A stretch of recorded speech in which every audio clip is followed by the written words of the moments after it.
Remember yung moment na to. Pagkagising sa umaga, grabe magpasalamat sa Panginoon, ha? Okay? Hindi po yun nakakapit.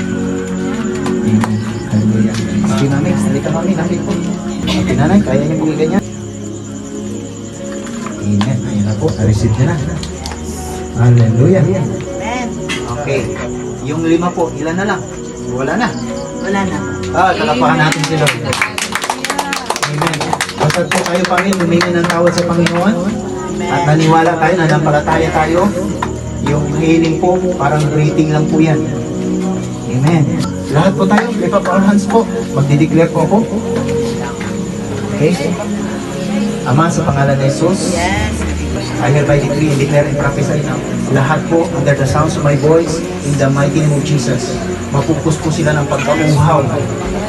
Pagkauhaw na hanapin ka po, Panginoon. Yes. It hears in the hunger and spirit. Yes. Paghanap sa iyong salita, paglilingkod sa iyo, Panginoon. Sa pangalan ni Jesus, it shall come to pass every declaration, I release it now. Thank you, Lord. Thank you, Lord. From glory to glory, lalong lalalim ang kanilang pananampalataya. Ngayon, mauuhaw kayo sa salita ng Panginoon.